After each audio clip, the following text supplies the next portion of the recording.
Hello and welcome to Useful Idiots Monday Morning, where we watch the Sunday morning news shows so that you don't have to. I'm Katie Halper.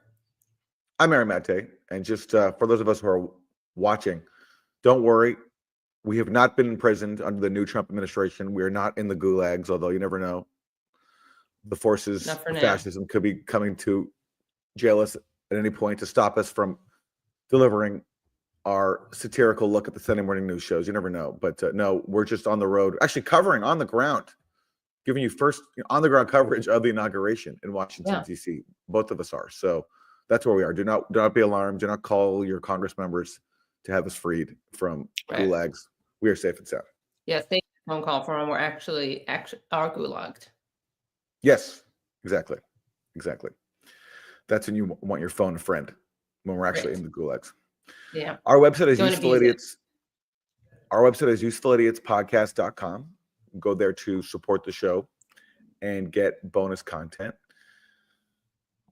This is the first day of the Trump administration. The inauguration is happening as we're broadcasting. So thanks for tuning in here instead to get a recap of all the inauguration coverage on the Sunday morning news shows. And I guess with that, let's hit Meet the Depressed. Let's hit it. Kristen Welker. Good Sunday morning. Tomorrow, a new chapter in our nation's history gets underway. Donald Trump will be sworn in as the 47th president of the United States, making him the second president ever to serve non-consecutive terms. President-elect Trump telling me in an exclusive phone interview on Saturday he is ready for that moment, including his decision to move the inauguration indoors. He said while it was a hard decision, it was the right one, adding, "I think it would have been dangerous for a lot of people." He will take the oath of office and deliver his inaugural address from the Capitol Rotunda, which last happened for Ronald Reagan's second inauguration in 1985. We stand. Look, just to bring you guys some hard-hitting journalism that you know us for here in Useful Idiots. I just went outside in Washington, D.C., and I can confirm it is very cold. Mm-hmm. So, Aaron doing journalism at like 9:30 a.m. That's an exclusive right there. That's an exclusive for Useful Idiots. It is cold in Washington, D.C. So I do commend Trump for moving in indoors, saving people a lot of discomfort in the frigid air. As excited as they would be. And there are, by the way, this is MAGA town right now. Everywhere you go in D.C., there's red hats everywhere. Also, I've never seen so many SUVs in one place. Yeah, so many SUVs for all the VIPs, all the Trump backers. VIP the SUVs. Say it again. VIP SUVs. VIP SUVs, exactly. Exactly. Yeah. And then, of course, you have the SUVs for the outgoing VIPs, like Anthony Blinken needs like 25 cars in his motorcade to guard him from all the protesters throwing fake blood at him and calling him a genocider in chief because of his role in the genocide in Gaza. So just a lot of different SUVs for a lot of very important, and in Anthony Blinken's case, guilty genocidal people. Right. Yeah. Again at the steps of this symbol of our democracy, or we would have been standing at the steps if it hadn't gotten so cold. President-elect Trump also told me in that call the theme of his inaugural address will be unity, strength, and what he calls fairness, saying, quote, "We went through hell for 4 years with these people, and so, something has to be done about it." Former Presidents Obama, Bush, and Clinton will be at the ceremony, but will not attend Mr. Trump's traditional inaugural lunch. Among those not attending tomorrow, former House Speaker Nancy Pelosi and former First Lady Michelle Obama. Ahead of the inauguration, wow, that is such a strong stance that they're taking for democracy. And I'm sure it really has Trump shaking in his boots or crying in a corner. Yeah, it's almost as powerful as when Nancy ripped up her speech. Ripped up Trump's speech, I guess. It must have been Trump's address, right? Trump's State of the Union, which I'm pretty sure that was the same State of the Union, though, where before ripping up his speech, a copy of his speech, she gave a standing ovation, along with Trump, to Juan Guaido, who they were trying to install as the new president of Venezuela. So, yes, while she tore up the speech, she also gave it a standing applause in the moments when it suited her, such as backing regime change in Venezuela. Yeah, and she also did this. I think that was also the same one where she clapped for him. And so all these people who were celebrating her speech ripping were like, oh, look at like how much shade she's throwing at him, all the shade she's giving him. They like pretended it was some subversive anti-Trump move to stand up and clap for him. Shade Queen. She was the Shade Queen. Shade Queen, yeah. Yes, yes. Parade of Trump cabinet picks is making the rounds on Capitol Hill as the president-elect prepares to sign what he told me will be a record-setting number of executive actions. On day one, I will launch the largest deportation program in American history. You promised to end birthright citizenship on day one. Is that still your plan? Yeah, absolutely. Starting on day one, we will end inflation and make America affordable again. I'm going to be acting very quickly. Within your first 100 days, first day? First day. First day. Yeah, I'm looking Going first to issue day. these pardons. These people have been there, how long is it, 3 or 4 years? The Trump administration was expected to begin large-scale deportations as early as Tuesday with an immigration raid planned in Chicago. But Mr. Trump's border czar said on Saturday the administration hasn't made a decision yet after early details leaked out in press reports. The world is also responding to Washington's power shift with a ceasefire deal between Israel and Hamas, setting up a possible reprieve in the 15-month war. Both President Biden and President-elect Trump trying to take credit. Thank you. Books credit for this, Mr. President, you or Trump? Is that a joke? If we weren't involved in this deal, the deal would have never happened. And it was so ungracious of Biden to say, oh, he did it. He didn't do anything. If I didn't do this, if we didn't get involved, the hostages would never be out. And joining me now is the Republicans. I mean, look, we've mentioned this before. It is true that Trump is cynical. He's not pro-Palestinian. Who knows what this ceasefire deal will turn into, how long it'll last, what Israel will get in return. But let's be real.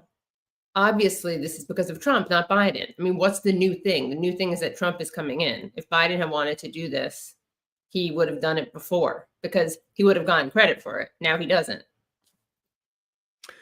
Yeah, and there are multiple sources from different countries, Israel, Gulf countries, saying that Trump's envoy, Steve Witkoff, getting tough with the Israelis is what made the difference. I don't know exactly what was conveyed. Did Trump make an explicit threat, for example, to cut off weapons? There's no evidence. I don't of know.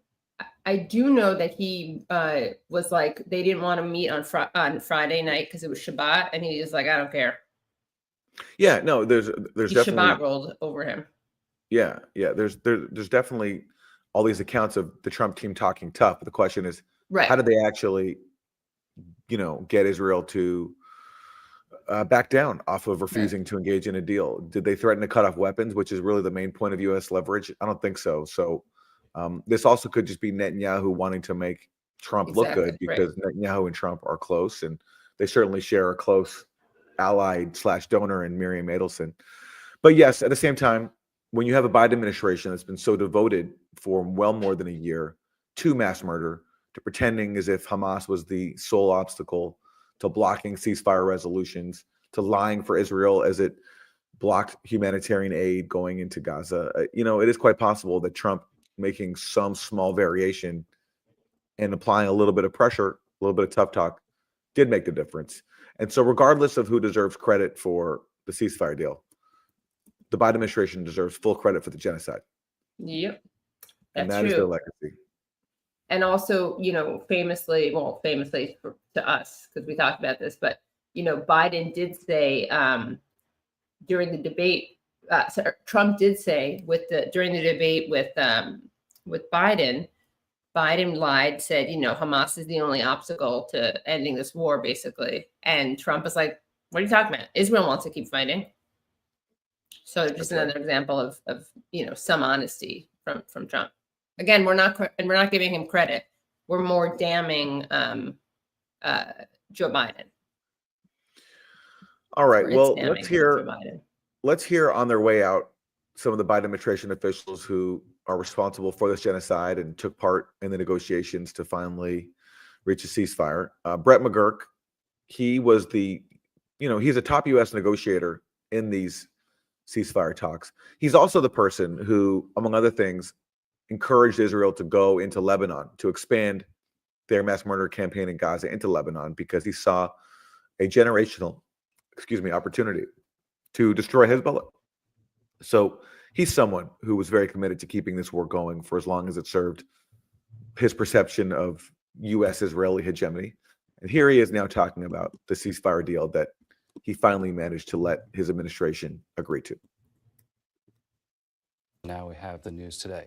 You have a full ceasefire in effect in Gaza. You have about 800 trucks of aid getting into Gaza today. 800? 800 trucks of aid should reach Gaza today.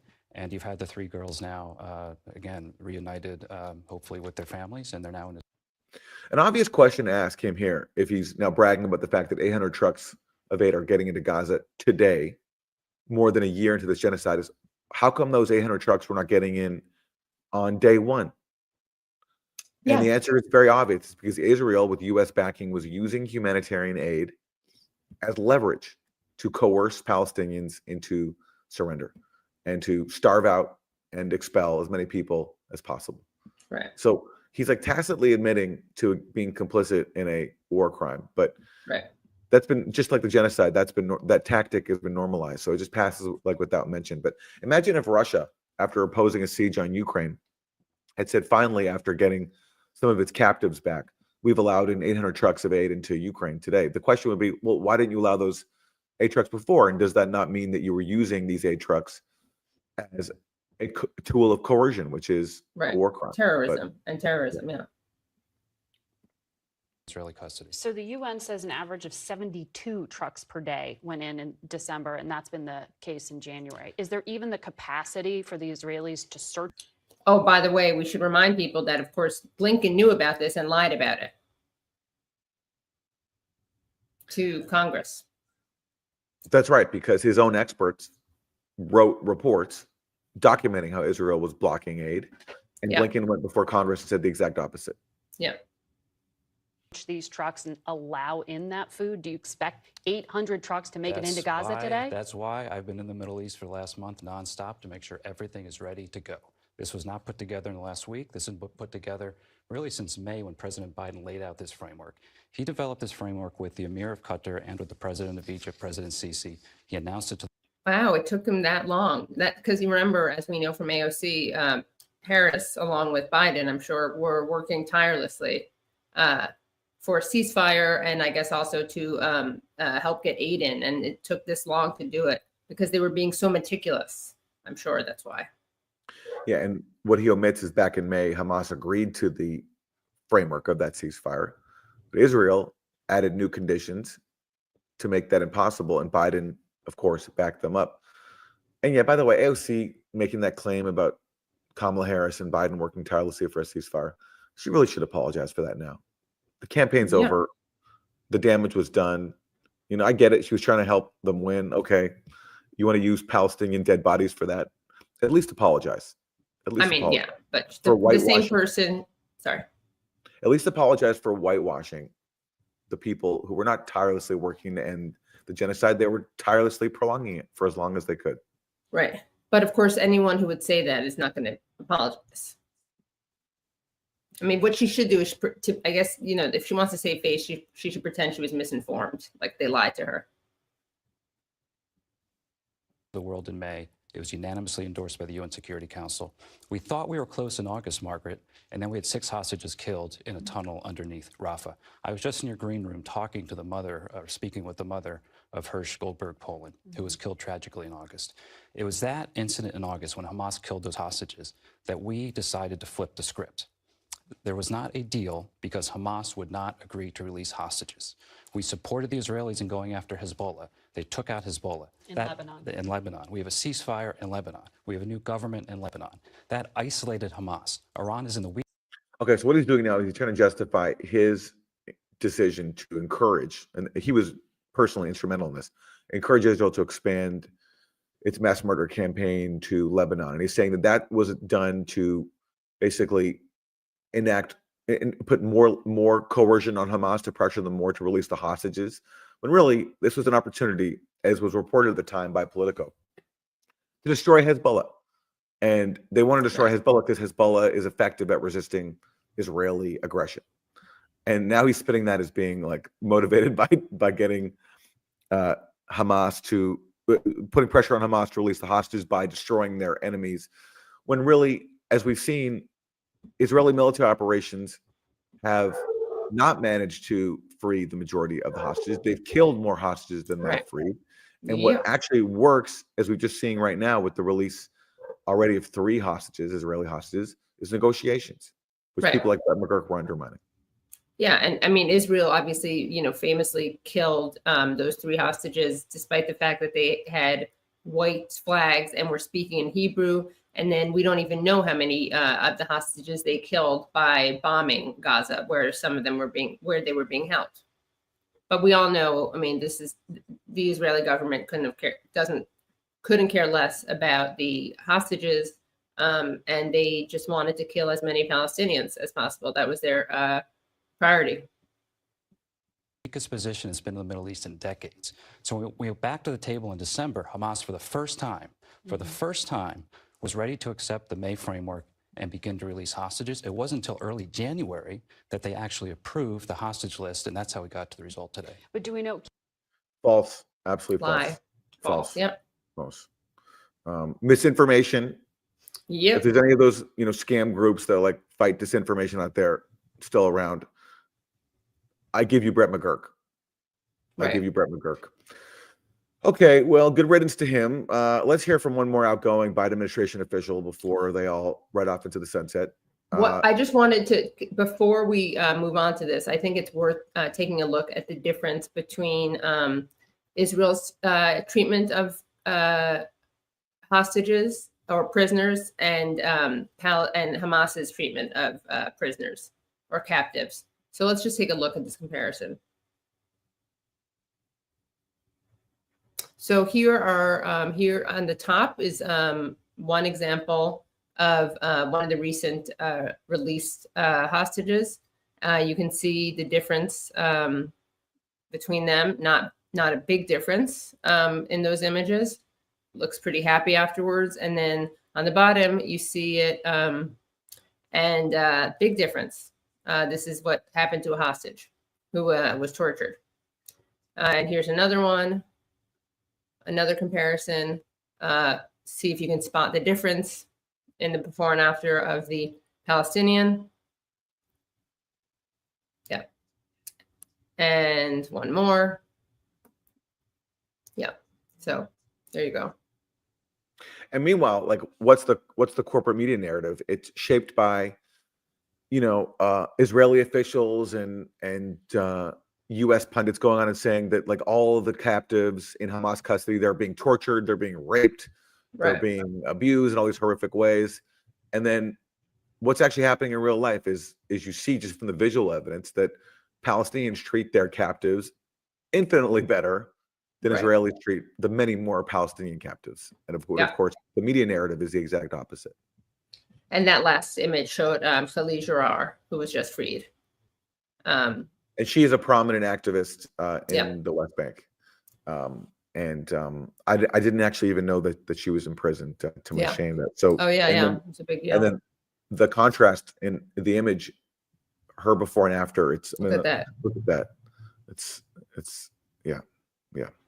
Okay, let's turn to John Feiner. East Lydia's fan favorite. We're going to miss him. Fan fave. Yeah. He popped up a few times near the early stages of the genocide to defend the Biden administration, and he famously was one of the poor saps sent by Biden to go meet with Arabs and Muslims in Michigan and try to defend the Biden administration's policies, and didn't do a very good job at that, because how can you? That's like mission impossible. But who did a better job, him, Richie Torres, or Bill Clinton? That's a great question. A great question.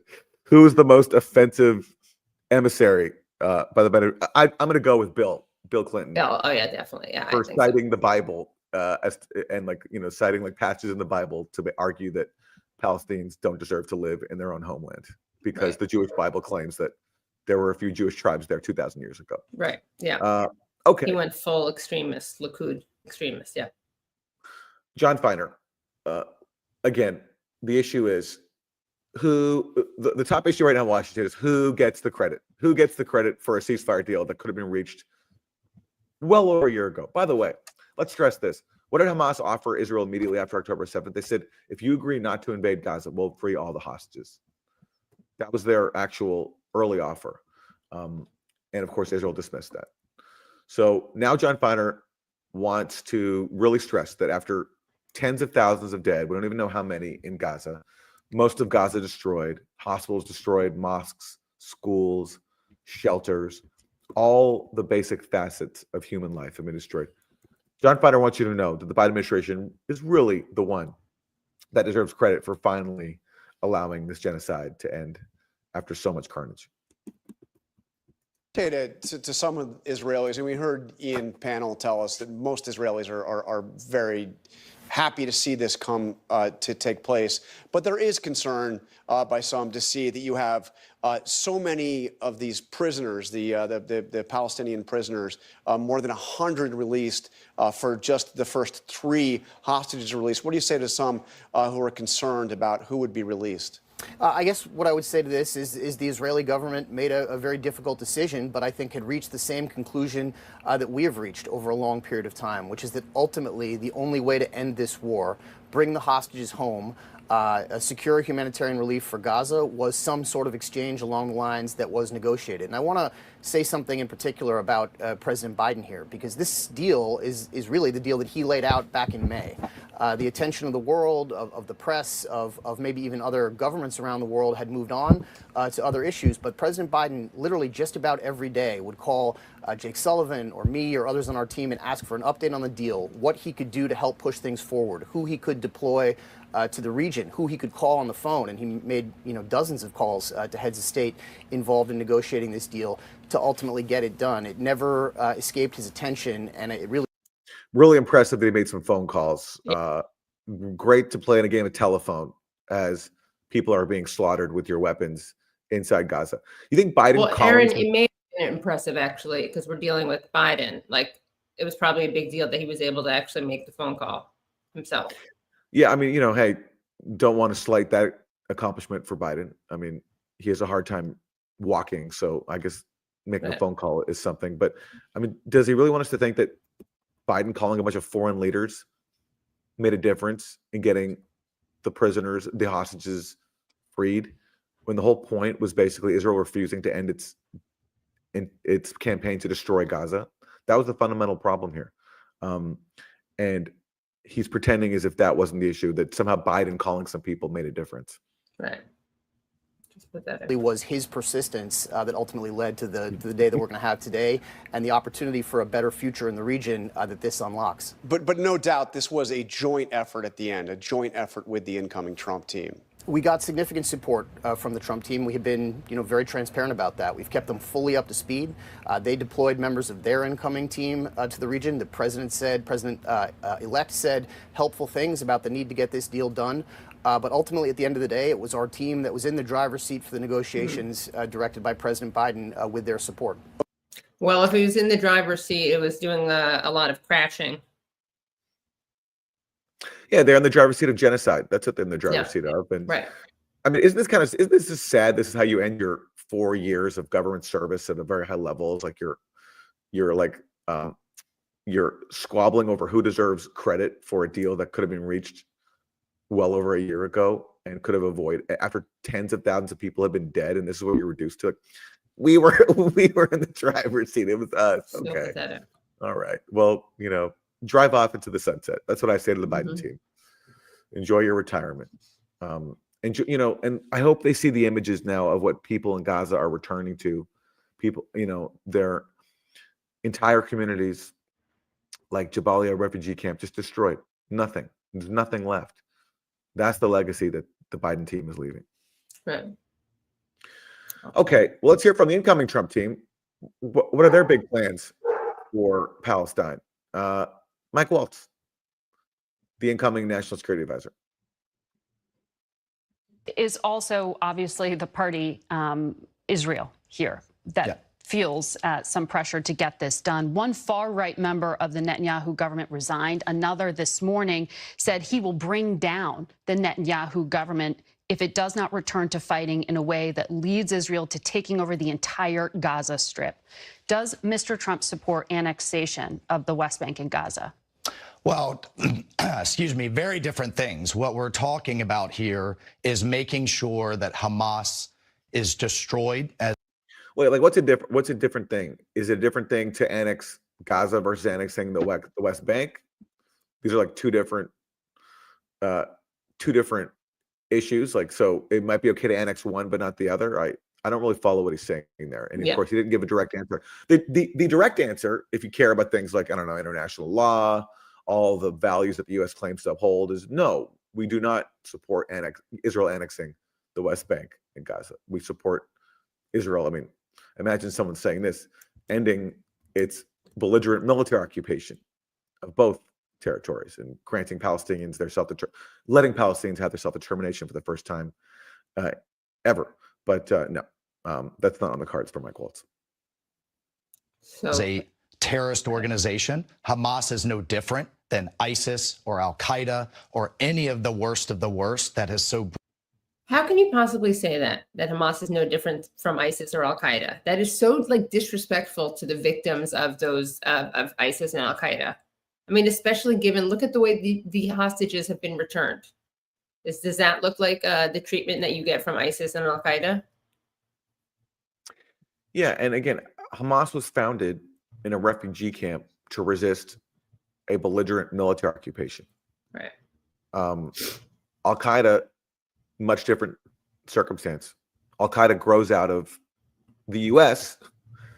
Using Afghanistan to bleed the Soviet Union, and then, you know, and the wreckage of that Al-Qaeda gets formed because that's, you know, the side that the U.S. supported it in that war. Right. Very, very different. Very, yeah, very and then they do 9/11. They have like global ambitions. They are, you know, no religious tolerance. Yeah, Hamas has never attacked anyone outside of Israel, right? Because that's their military occupier, and that's what they're trying to end the occupation. Like, whatever you think of them, whatever you think about October 7th, whatever you think about their rule of Gaza, there's plenty to criticize there, but they're not Al Qaeda or ISIS. They're a national liberation movement. That's what they are. Yeah. And the fact that it's so easy for these people to conflate them all just shows like how, you know, racist, how like propagandized Americans are to believe that all people who are Muslim are the same. I mean, there's such big differences between these groups. Sure. Yeah. And also it also just shows it's such if you compare it to actual U.S. policy, so for example, one of his former colleagues, James Jeffrey, who served under Trump as a top official for Syria, he called Al-Qaeda in Syria, which is now called Hayat Tahrir al-Sham, he called them a U.S. asset because they were serving U.S. interests inside of Syria by keeping Syria divided and keeping the regime change war going. So it's also just totally ignorant when it comes to the realities of who the U.S. supports and doesn't support. Right. Brutalized the Middle East over the years. And what we have made clear to Bibi Netanyahu, to his government, and I want the Israeli people to hear me loud and clear, if Hamas reneges on this deal, if Hamas backs out, moves the goalpost, what have you, we will support Israel in doing what it has to do, number one. And number two. Well, what if Israel reneges on the deal? What are they going to do then? Which they always do, by the way. Right. Israel always finds a way to move the goalposts and renege. So will the Trump administration endorse Hamas taking action? No. Methinks not, yeah. Two, Hamas will never govern Gaza. That is completely unacceptable because they've made their intention clear, which is to destroy Israel and to have future October 7th. So I understand the concern. You know, one Hamas official talked about having future October 7th. And of course, they've used that as now the dominant narrative. What Hamas has said is they want their people to be freed. And there are, even within Hamas, there are splits over what that looks like. Some people say we'd accept a two-state solution, which is what the rest of the world supports. Other people have said they want the full liberation of their homeland. The point is Israel and the U.S., rather than saying, yeah, let's end this belligerent military occupation and siege and negotiate with Palestinians directly so that, for example, there's an alternative to Hamas. They've said, no, actually, we have the right to hold on to as much land as we want, steal more West Bank land, keep Gaza under siege. And that is why we will always have perpetual conflict, because who will ever accept being occupied and having their land stolen? It's just, when you do that, you're going to face resistance. And that's just not it's not a perspective you're allowed to ponder on corporate TV, because Israel's right to steal Palestinian land and deny them their basic freedoms is just, it's presupposed to be legitimate. Yeah, and also let's remember that the excuse of destroying Hamas was what they said while engaging in genocide. So the claim that they will back Israel in destroying Hamas will, we know that when Israel claims to be destroying Hamas, they are waging a genocidal war that targets civilians. But at the end of the day, Prime Minister Netanyahu supported this deal. He agreed we needed to get those hostages out. And within the next 24 hours. Yeah, he was probably like, we better get him out before I kill them. We will see 3 women coming out alive and hugging their families. And had we not entered this, these people would have died, Margaret. I mean, these conditions that they were in. By the way, they've been held now longer than the hostages in 1979 in the Iranian hostage crisis. Yeah. They being brutalized, raped, tortured. It was horrific. But now we're going to have a Reagan moment. We are going to have President Trump being sworn in. Yes, they want the Reagan moment. And again, we just saw the images of the 3 women who were released, and they looked like they were treated very, very well, as opposed to, as we showed with the images of Palestinians coming out of Israeli prisons, they're tortured. And actually, and they're actually, I mean, there are Palestinians who have been raped in Israeli custody. There was even a riot in Israel because some soldiers were held in connection with allegations of rape. And Israel was so upset that the soldiers were being held to account, which of course they ultimately weren't. Right, yes. There's been documented rape of Palestinians, which somehow always gets ignored by the media and by politicians. Okay, let's hear one more from incoming Trump National Security Advisor Michael Waltz. And by the way, just to clarify, I just want to say there was one case of someone who claimed that they were raped by Hamas, and that is important to acknowledge. And there are many, many, many more cases of Palestinians who have said that they were raped by Israeli soldiers, and we know that happened because one of them was on video. I mean, it was behind something, but it was clear that it was basically a gang rape by Israeli soldiers, and that's how Israeli media reported on it. Okay, so let's hear once again from the new National Security Advisor, Michael Waltz. You said, though, that you want to build on this to eventually get peace between Israel and Saudi Arabia, normalization. That's right. The price of that is recognition of a Palestinian state, according to Saudi Arabia. Does Mr. Trump support a 2-state solution? Hamas doesn't want 2 states. The far right in Israel doesn't want 2 states. Does Mr. Trump? Well, President Trump's plan in his first term. By the way, I just want to say something. You know, it's interesting that Margaret doesn't push back and say, well, weren't the Abraham Accords part of the reason that Hamas launched October 7th? You know, that may be a relevant thing to bring up when someone's advocating for something that was in large part a catalyst for October 7th. Yeah, I mean, the fact is the Abraham Accords are premised on Israel normalizing with all the Gulf states and offering nothing to Palestinians. Right. And so if you're Palestinians, if you're Palestinians watching this happen, then that gives you an incentive to try to derail them. And I'm not sure exactly how much they factored into Hamas's calculations. I mean, we'll never know fully because Sinwar, the mastermind, is now dead. But certainly, it's in covering the Abraham Accords. The corporate media should be saying exactly what you pointed out, which is that Palestine, the Abraham Accords give Palestinians an incentive to derail them because they sideline Palestinians, right? And they normalize with Israel while imposing no obligations on Israel to grant Palestinians their minimal rights. So, yeah.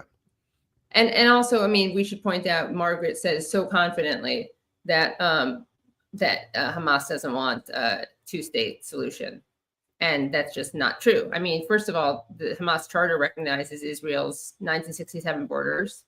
And The Hamas charter says we'll accept a state we'll accept a Palestinian state in the West Bank and Gaza, which is basically tacitly then saying we're not going to challenge an Israeli state within its 1967 borders. Exactly. Yeah. And that's actually a far more accommodating position than Israel has. Israel's never said we'll recognize a Palestinian state in the 1967 borders. Israel's position is, as the Likud party charter put it, from the river to the sea, there will only be Jewish sovereignty. And that's the position of the current Israeli government explicitly as well, that they want to control all the land. So Hamas, and people might take offense at this, but it's true, is far, or at least some elements of Hamas, because there's not everyone agrees with this. Some Hamas leaders have been more accommodating on the issue of a two-state solution than Israel has.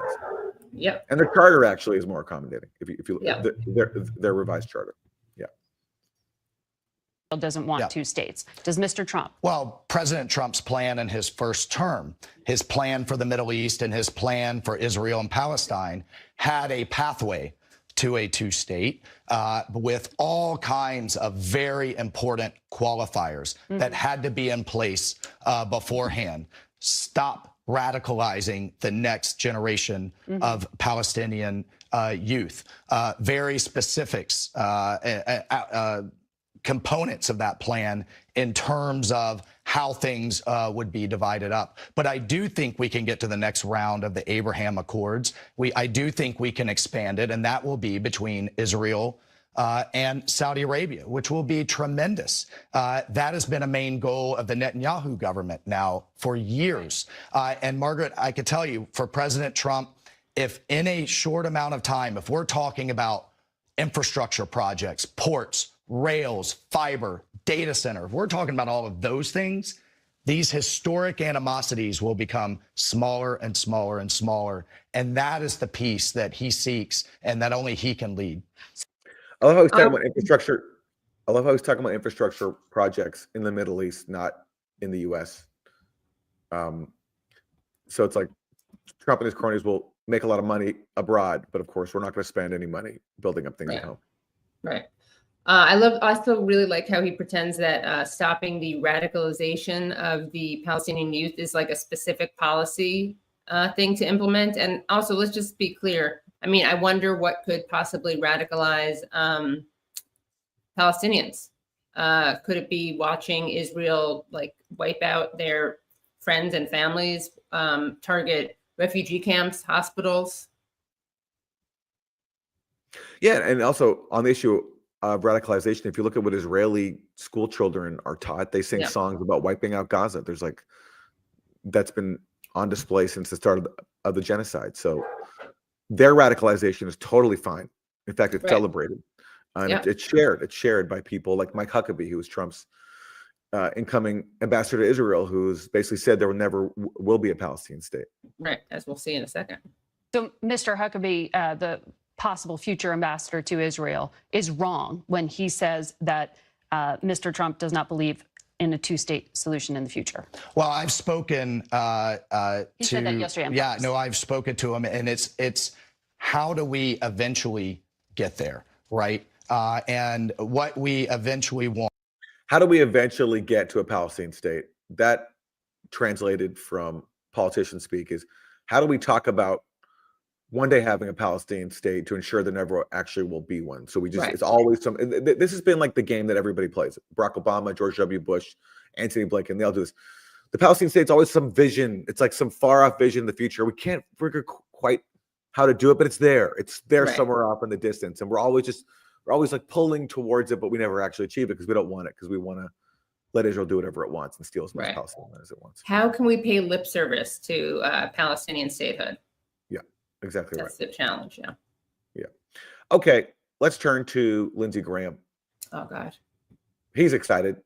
I always love hearing from Lindsey. His man's being sworn in today. This is an exciting time for him. And with his friend Trump back in office, this is a new opportunity for Lindsey Graham to finally achieve his lifelong goal, which is bombing Iran or helping Israel bomb Iran. So let's hear from Lindsey Graham. I imagine you are supportive of this ceasefire and Mike Waltz's pledge to see it through.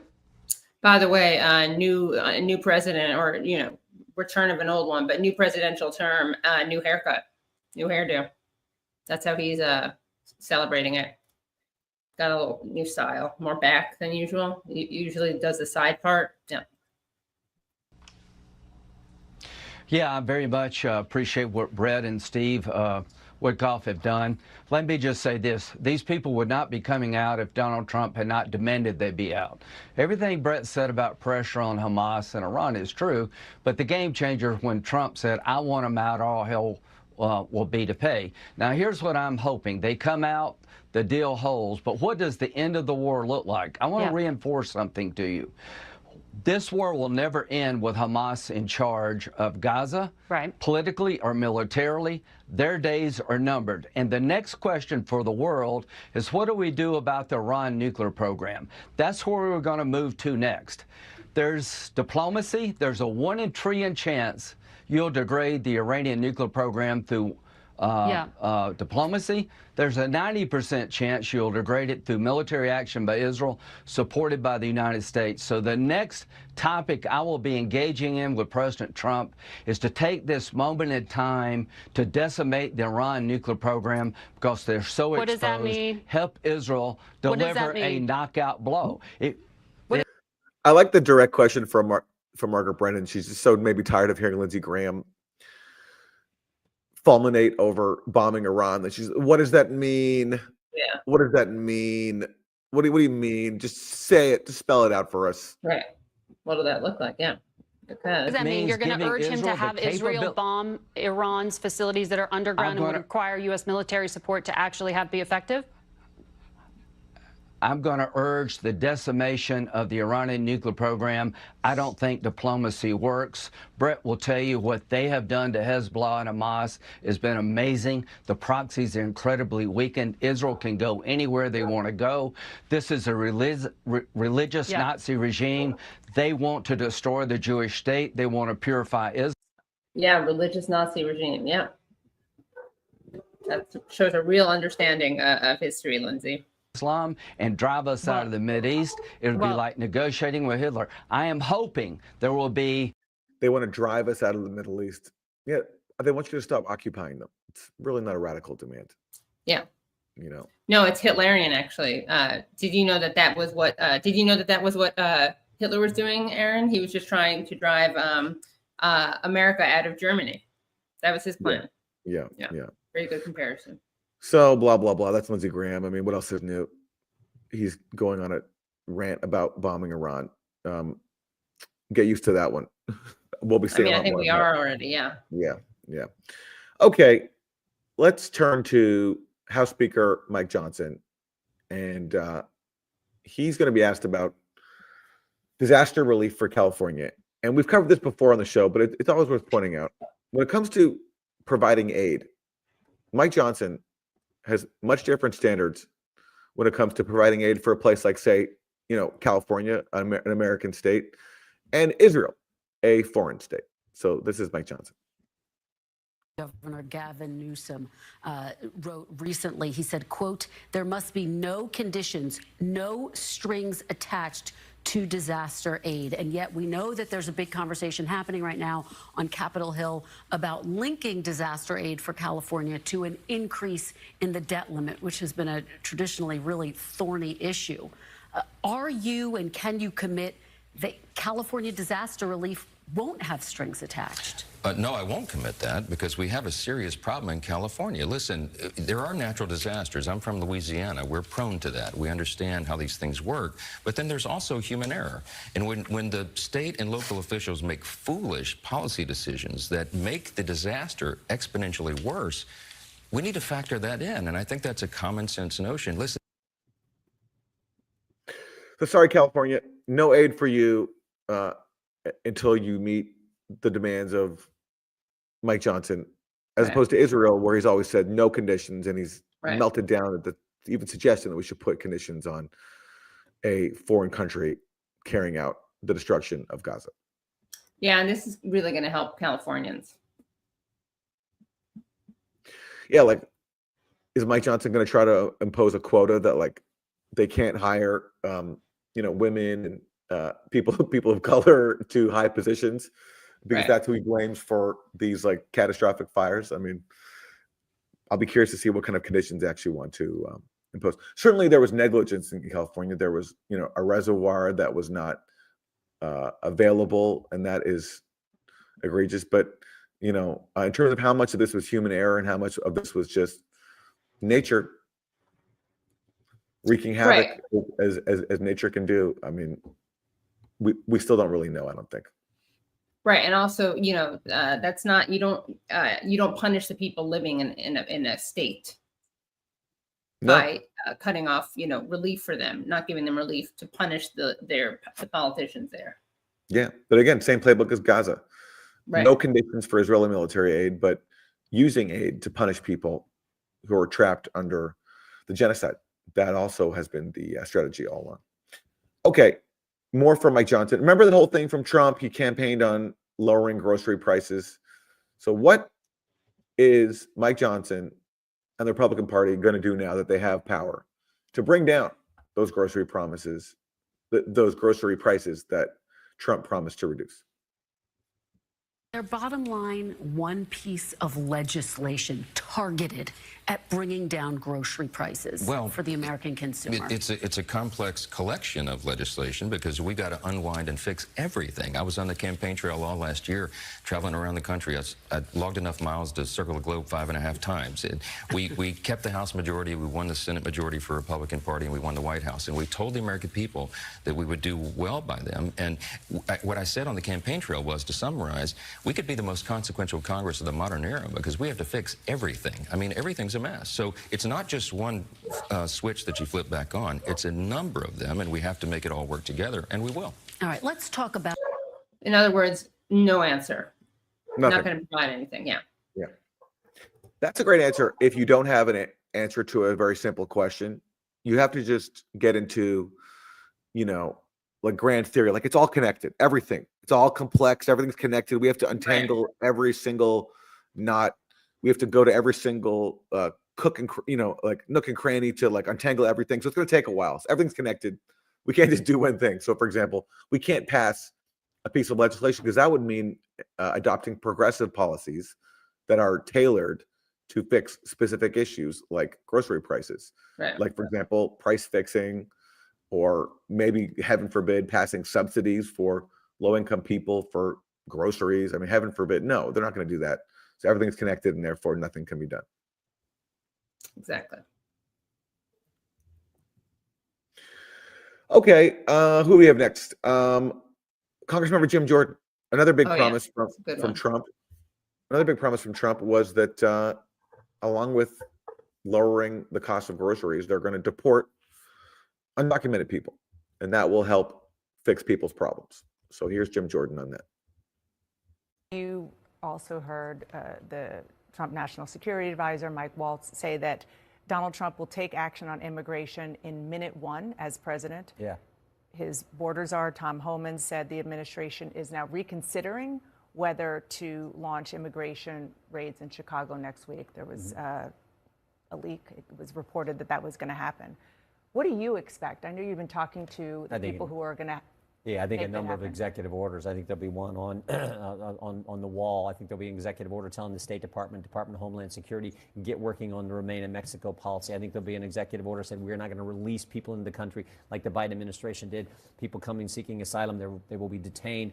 I think there's likely to be something on parole. The Biden administration did this blanket parole authority for certain groups of migrants coming in. That's not supposed to be how it works. It's supposed to be case-by-case basis. So I think you're going to see all those come from the president tomorrow, as well as in other areas. I think he'll look at energy and some other things. Let's just stay on relative to immigration, the border. I think it'll be all the. Okay, so you talk about the border and the policies. Yeah. What about rooting out and finding and conducting raids to get the? I mean, look, we talked about this. Yeah, we talked about this before, Dana. It's. ICE agents are going to say, we're going to start with people who've done bad things. They're here as migrants. They've done bad things. We're going to start with those. Then we're going to look at the 1.3 But how quickly million. do you anticipate that happening, and at what scale? Oh, I hope right away, because that's what the American people voted on. This issue was front and center on November 5th. The American people spoke loudly and clearly. They want the border secure. They want people who broke the law, particularly ones who came here and did bad things, They want those people repatriated back to their native country. And then you go to the 1.3 million who've been in front of a judge, in front of a court, and the court has said, you do not qualify under our asylum laws. That's where Tom Homan is going to start, and I think that's exactly what the election was about, and appropriate and consistent with the rule of law. All right. Well, look, it is true. Trump does seem to have majority support on this issue, and I would argue that it's what happens in a country where people's basic needs aren't provided for, where all this money is spent on these horrible foreign conflicts. In that situation, when things aren't going well, it's very easy to turn around and demonize powerless people who come from foreign countries and blame them for your problems. And now a lot of people are, if the Trump administration falls through on its promises, are going to be deported. And not saying I have all the answers on the immigration issue. I know people feel very strongly about it either way. And, I'm not against all regulation, obviously, but I think just rounding up people, especially when there's a risk of deporting people who have the right to stay and who have done nothing wrong. I just think, and if they come from countries that the U.S. has destabilized with sanctions and regime change campaigns, I don't know. It's not something I can support.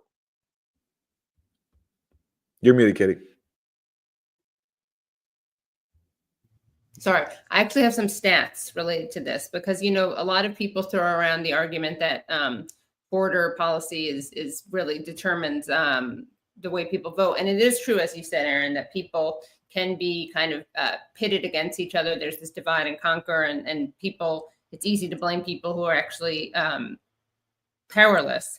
But this is interesting. So there was this IMEU YouGov poll that found of the 19 million or so voters that voted for Biden but stayed home for Kamala, 29% based this off of ending Israel's violence in Gaza, while only 11% stayed home over border policies. Just an interesting thing to keep in mind. Yeah. Okay, well, let's go back to Mike Waltz, the incoming national security advisor, because, one problem that Trump will face in deporting people is that, a big group that he's demonized is Venezuelan criminals, gangs, as they're described. But the problem is the U.S. has been trying to overthrow the government of Venezuela for a long time, thanks to Trump. Trump started that project back in 2019. And so therefore, when you deport a Venezuelan, you actually can't deport them back to Venezuela because all relations have been cut off between the U.S. and Venezuela on that front. So where are these targeted Venezuelans going to go? Well, here's Mike Waltz on that. And by the way, everyone, please smash the like. We are at just under half of you have liked it. It's not very, it doesn't inspire a lot of confidence. This is a new era. Trump is back in the presidency. Let's kick off this new era with a new level of enthusiasm. Let's get those likes to 1.5 thousand. All right. Anything, guys? I like saying that, and I like watching it go up in real time. Let's see. All right, we got to 1.2. Hopefully by the end of the next clip, we'll be at 1.5. All right, take it away. We are seeing in our polling that there is a lot of approval for the president-elect's plan to deport immigrants who are here illegally. But understanding how that works is something I want to ask you. Can you tell us anything about the scope and scale of the roundups that we should expect in these first few days? Well, I think they're going to be quite aggressive. Number one. Number two, they're going to go after these criminal gangs that are terrorizing our cities, particularly MS-13 and particularly Tren de Agua. Our communities are asking for it. Our neighbors are asking for it. One of those Tren de Agua is Venezuelan. You can't deport to Venezuela. So where are you going to send those guys? Well, we're in a number of conversations with a number of countries that will agree to take them. Okay, so that's a big diplomatic initiative you're part of. That's right. And by the way, polling is, go on. Here's what that diplomatic initiative looks like. It's basically saying, okay, look, we have a problem. We're trying to overthrow the government of Venezuela right now. We're imposing sanctions to destroy their country. We've been at this for a very long time. We really want this guy Maduro to go. So we can't deport people back there right now. Right. Can you, country X, country Y, can you take these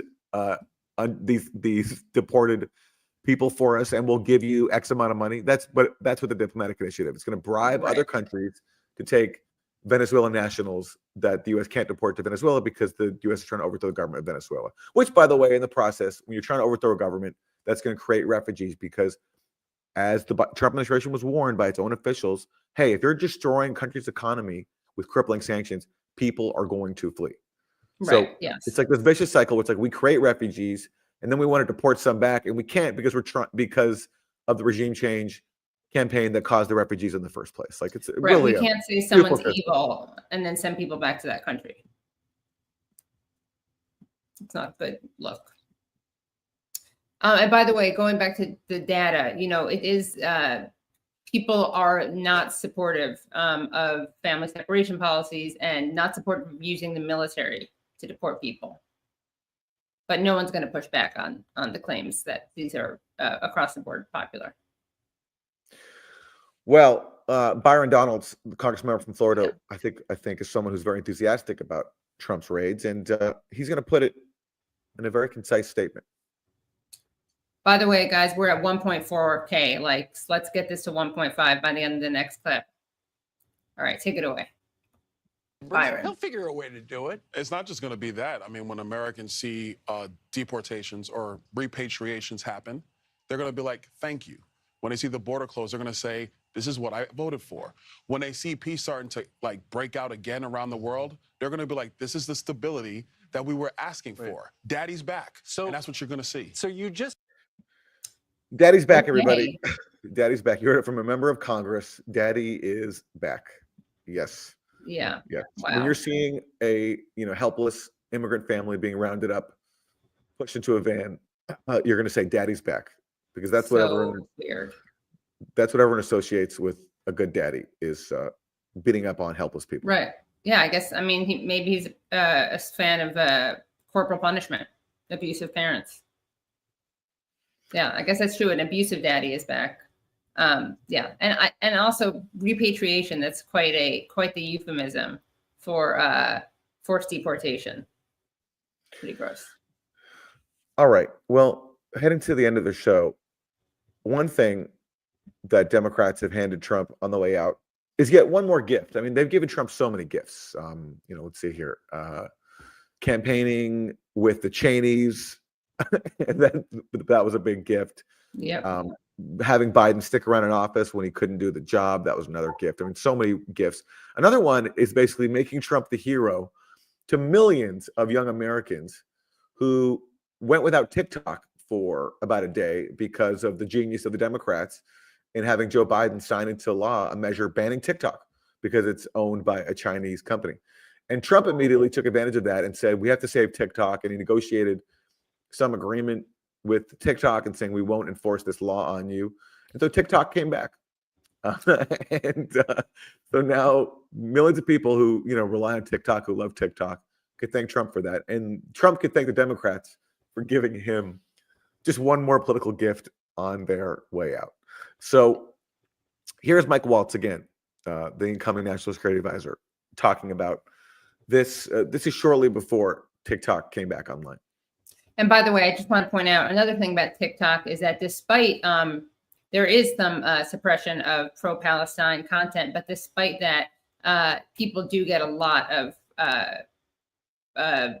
content that is very challenging of Israel, let's say, highlights Israel's crimes. So that's another reason a lot of people don't want, besides the China angle, they also just don't want a platform that allows so much criticism of Israel, and of course of the United States' support of Israel. That's the main reason.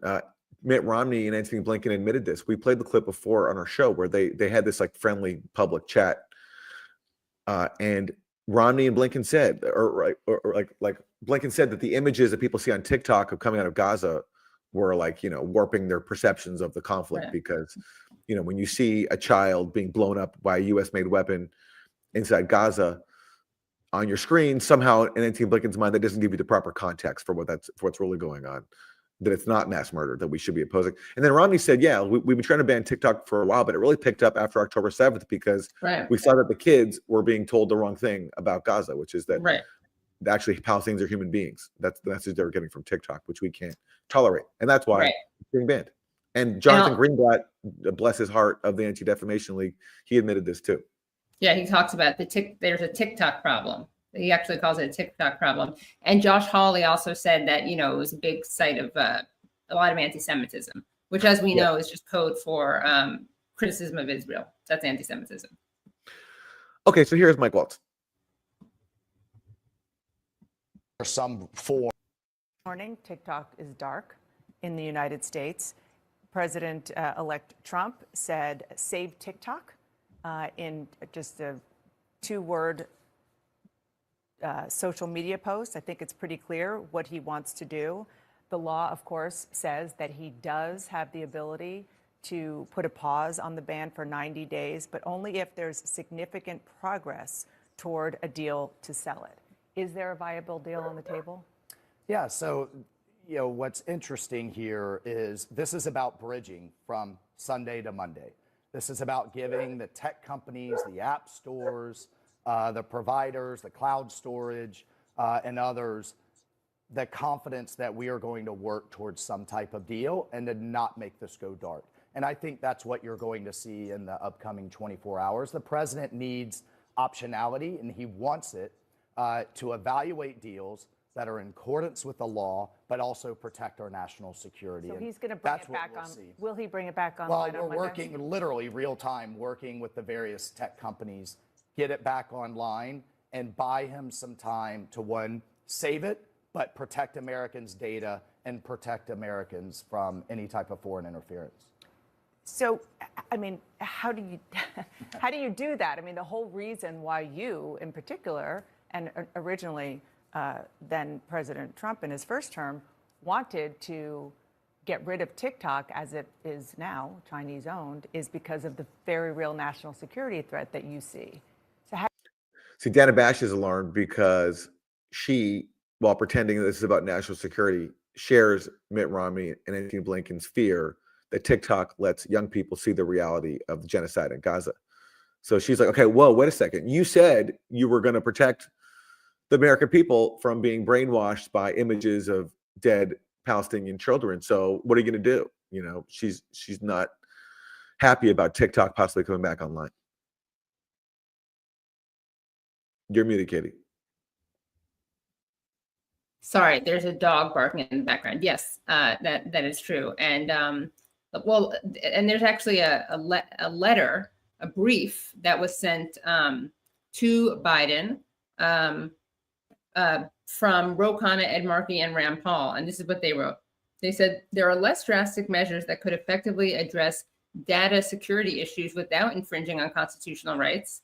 And they wrote, the TikTok ban's principal justification, preventing covert content manipulation by the Chinese government, reflects a desire to control the content on the TikTok platform, and in any event could be achieved through a less restrictive alternative.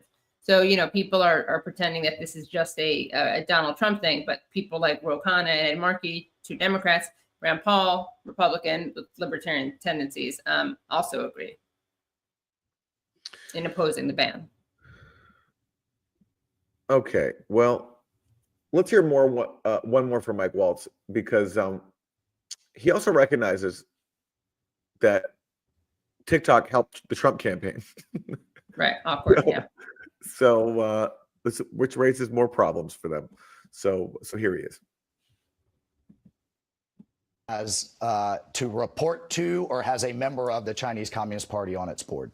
And must share information at the request of the Chinese Communist Party. Well, that was the concern of a lot. And right? Tom Cotton is saying that just now, the Republican running the And again, Committee. the author of the law is saying both can be true. We can have an app that protects Americans. And I could tell you, I wouldn't want the FBI or the U.S. government monitoring every keystroke or seeing every password, nor would we want the Chinese Communist Party. But we also want an app that 170 million Americans clearly really enjoy, and that we were able to get our message out during the Trump campaign in a very powerful way.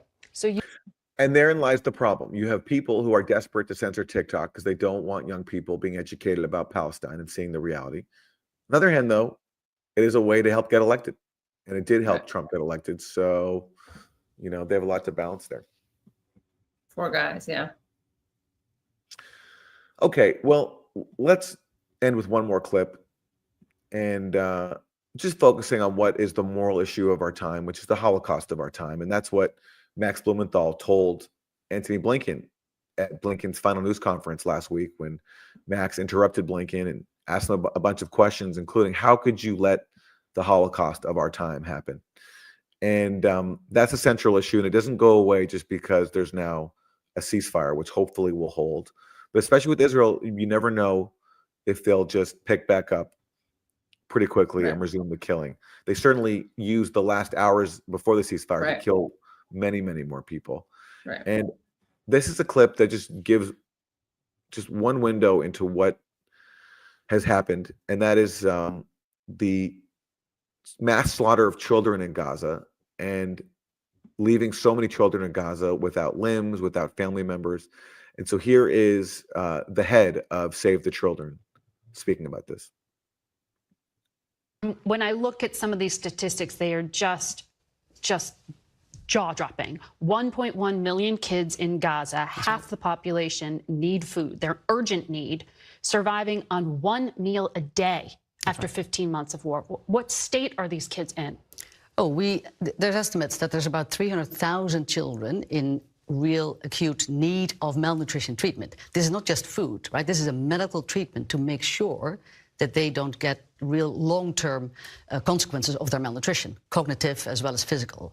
There are 150,000 pregnant and lactating women inside of Gaza who urgently need micronutrients as well to avoid those same consequences. So the needs are enormous. I read, and this was particularly heartbreaking, that Save the Children is also going to try to connect more than 17,000 separated children to find family members. That's right. It's going to be a huge effort. You know, it's a real moment of hope and peril at the same time. We know. How do you do that? Well, what we'll do is we do family tracing. So we're going to try to find extended family, even if not direct parents, extended families, aunts, uncles, nephews, neighbors sometimes, the community where they were, find members from that community, vet them, check backgrounds, and then the painstaking process of reuniting these children, many of whom have been either displaced or lost, and some even displaced outside of Gaza, help them reconnect to that community. A lot of mental health, psychosocial support, cash to make sure that that family is also able to care for them in already a situation of where most of them will have lost everything. So it's a long and hard, painstaking process that also needs real sensitive and professional social workers. When will those professionals be able to get in? Well, we hope as soon as possible. In phase one? That is the real ask and hope. We need urgently to get in pediatric medical workers. We need those social workers in, those case management workers to protect children. We need a refreshment. We have a workforce of 250 Palestinians in Gaza who've been at it for 15 months. They are exhausted. They also need to get back to whatever is left of their homes. We urgently need to be able to surge in adequate capacity and specialism. I mean, we can't even begin to fathom what a nightmare this is. It's impossible to fully grapple. The mind can't comprehend it. And it's all man-made, human-made by the Netanyahu government and the Biden administration. Yeah. And that will forever be their legacy. And they're out now. Good riddance to them. But the legacy they leave behind is a territory destroyed, tens of thousands of people killed, and many more people sentenced to a lifetime of suffering thanks to them. And the Trump administration, of course, is packed full of pro-Israel, anti-Palestine extremists. So, just the Biden administration leaving and a ceasefire coming into effect, that was just one chapter of an ongoing tragedy. And that's what I'm thinking about today as the Biden administration leaves and a new administration begins. Yep. Genocide is their legacy. Well, that has been Monday morning, the last of the Biden administration, the first of the Trump administration. The inauguration is happening today. Katie, anything you want to plug going on this week? Yeah, I'm going to be having, speaking of Max Blumenthal, I had Sam Husseini, who bravely interrupted the Blinken presser. And for that, he was physically dragged out. We did a special stream about that on Thursday. And so this week, I'm going to have on Max Blumenthal to talk about his interruption, but also what we can expect or look to with the Trump administration. And that, as always, is at 7 p.m. Eastern time at youtube.com/The Katie Halper Show. On Tuesday. On Tuesday, yeah. Okay. Our website is usefulidiots.podcast.com. Please go there to support the show, get bonus content, and keep us going. Thanks for watching Monday Morning. We'll see you next time. Bye, everyone.